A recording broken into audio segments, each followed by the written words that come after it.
Russia is preparing a series of new massive attacks on Kyiv, but after Sergei Lavrov's conversation with US Secretary of State Marco Rubio, something broke in the Kremlin. They stated that as part of these powerful attacks on decision-making centers, they will not strike the office of the President of Ukraine or the Verkhovna Rada. And the logic is that supposedly neither Zelensky nor the deputies of the Verkhovna Rada control the armed forces of Ukraine or decide where and when to strike Russian territory. It turns out that those whom Putin called the Nazi regime are not involved in attacks on Russia. And this, I emphasize, is the official statement of the State Duma of the Russian Federation. Moreover, after all the threats to strike Kyiv and calls for foreigners to flee the Ukrainian capital, it turned out that Ukraine's allies in the US and the European Union ignored the Kremlin's latest threats. After talking with Lavrov, US Secretary of State Marco Rubio said that Lavrov tried to intimidate him and assured him that Kyiv is now definitely very dangerous. To which Rubio replied, quote, "Kyiv has been a very dangerous place for years. Nothing new." And now the climax. Evidence has emerged that Russia launched attacks on Ukraine on the night of May 24. After all, there were 2 Oreshnik missiles, but one malfunctioned, and today we received official confirmation of this. I'm Alexei Pechi. Let's discuss this together. But before we start, I'd like to ask you to subscribe to this channel, like this episode, leave any comment under this video, and subscribe to my Telegram channel, Pechi News. The link to it is in the description of this video. And friends, if by the end of the episode you think that this video was interesting and useful, I would appreciate your support for the work of this YouTube channel with any donation using the links and details in the description of this video or by the QR code on your screens.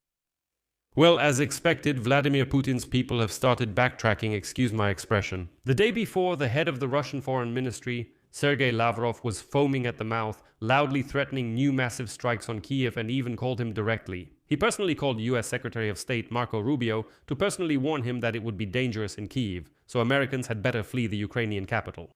But after that, something clearly went wrong. The Russians messed up again. Russia will not strike the office of the President of Ukraine or the Verkhovna Rada as part of the announced attacks on decision-making centers.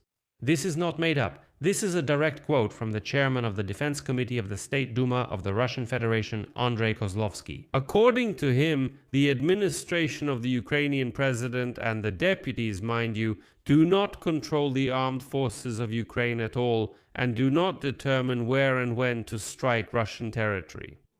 So, if it turns out that Zelensky, as their supreme commander-in-chief, and the deputies are not involved in attacks on Russia and do not command the armed forces of Ukraine, then why strike them? How do you like that logic? Next, I'll quote this fool Kartopolov. We all understand that Volodymyr Zelensky doesn't show up at the office. He's sitting in a bunker, and in his office, there are 2 guards and 5 cleaners. Is there any point in wasting expensive ammunition on essentially an empty place?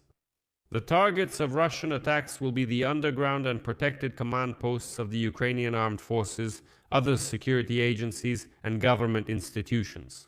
You need to understand that they are not located in the center of Kyiv. These are concealed, well-fortified positions, and our task is to identify and strike them using the available weaponry.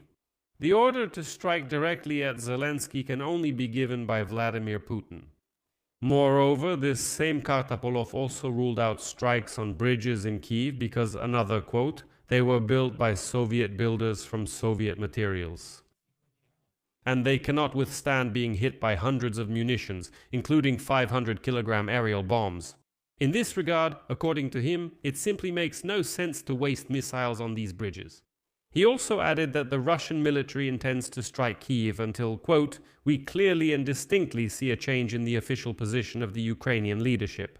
The willingness to sit down at the negotiating table, and not just to sit down, but to unconditionally accept the terms that our country has repeatedly stated. Well, in general, the order was given first. And then it was like, oh no, listen, I think I'm embarrassing myself, and they threatened. Well, that's the classic tactic of unwashed, savage Russians. Let me remind you that on May 25, the Russian Ministry of Foreign Affairs threatened that Russian forces would strike defense enterprises, decision-making centers, and command posts in Kyiv, in response to the alleged strike on a dormitory in the annexed Luhansk region, which, as stated by that Ministry of Foreign Affairs, was the last straw for Russia. and the Foreign Affairs Department of the unwashed Russians called on foreigners, including diplomats, to leave Kyiv as soon as possible and urged the city's residents not to approach military and administrative infrastructure sites of the Zelensky regime.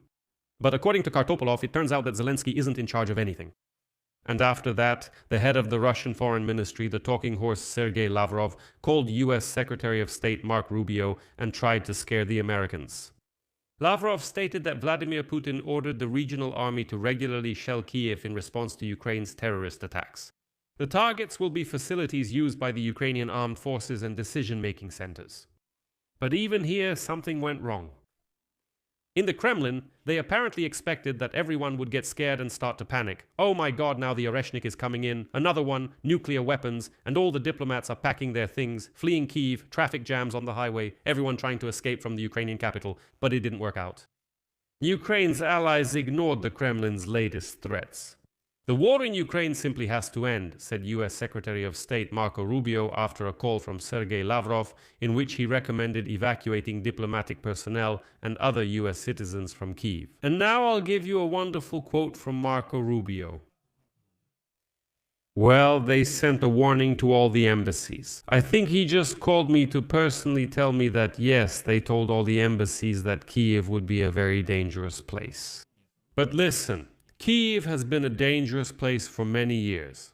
Nothing new. The European Union ambassador to Ukraine, Katarina Matanova, expressed a similar opinion. Here is her quote. Russia is once again threatening diplomats and foreigners, urging us to leave Kyiv, but we are not going anywhere. Such threats are a sign not of strength, but of desperation. The more aggressively and threateningly Kyiv behaves, the clearer it becomes that Vladimir Putin's regime understands. It cannot break Ukraine's resilience or the support of its partners. Kyiv will stand, Ukraine will stand, and so will we. The threats from Lavrov and the Russian Foreign Ministry are a masterpiece of hypocrisy. The regime that for years bombed residential buildings, museums, maternity hospitals, schools and power plants is now suddenly speaking the language of international humanitarian law and the Geneva Conventions. The same regime of Vladimir Putin, which strikes peaceful civilians with missiles and drones every night, is now, look, warning others to stay away. We know exactly what this means. Russia wants fear, panic, and the isolation of Ukraine. But it won't work. As you can see, Europeans and Americans said, listen, you Russians can bluster all you want, but it doesn't work. It just doesn't work. Who are you trying to scare? You showed your Oreshnik, which is just a dummy worth $50 million. And the climax of all this show-off by the Russians is exactly about this Oreshnik. The Russian military launched 2 of the newest Oreshnik ballistic missiles at Kyiv during the massive attack on May 24. However, one of them malfunctioned and fell in the occupied Donetsk region. The American Institute for the Study of War has now officially reported this. The malfunction of Oreshnik was recorded by a camera. The camera was in Donetsk and pointed north. The video clearly shows the fall of 6 submunitions characteristic of this missile in the area of the occupied Avdiivka or Yasinuvata, approximately 40 kilometers from the front line where positions of Russian troops could have been located. During the strike on Kyiv on the night of May 24, monitoring channels reported the launch of the first Oreshnik at around 1 o'clock in the morning. However, there was no information about where it landed. Apparently, the missile malfunctioned on its way to the Ukrainian border. After that, the Russian military launched a second Oreshnik in a non-nuclear version, which did reach Bila Tserkva. But here's another extremely important detail. This is where the Russians messed up again. After the attack on Kyiv, the Russian Ministry of Defense stated that the plural Oreshniks was used. However, they did not disclose the exact number of missiles launched. So apparently they didn't coordinate their position right away, and they knew they weren't launching 2 missiles. They were like, we struck with 2 missiles, destroyed half the country, that's it, turned everything to nuclear ash. Such is the exact correspondence. And then, apparently, someone came to them and said, listen, one of ours didn't even make it. And they were like, damn, well, what can you do now? Here I just remember one Oreshnik missile is valued at $50 million. $50 million vanished, went off course, and ended up somewhere in the Donetsk region. Meanwhile, the use of Oreshnik didn't even impress these Russian Z-bloggers who called it mere theatrics. For example, the Rybar channel wrote that a strike using kinetic projectiles has more of a psychological effect, which gets weaker each time. And another Russian war correspondent, Vladimir Romanov, stated that the Ministry of Defense of the Russian Federation simply hit the ground, and I quote, with very, very expensive metal. Just for a pretty picture that no one believes in except pensioners. I'll leave it at that. Share your opinions and conclusions in the comments below this episode. Subscribe to this YouTube channel, give it a like, and hit the bell so you don't miss new episodes. If you want to support the work of this YouTube channel, you can do so financially by making a donation using the links and details in the description of this video. And also, check out the description. I have a little surprise for you there, especially for those who want to learn foreign languages. That's all for now. Take care of yourselves. Bye everyone.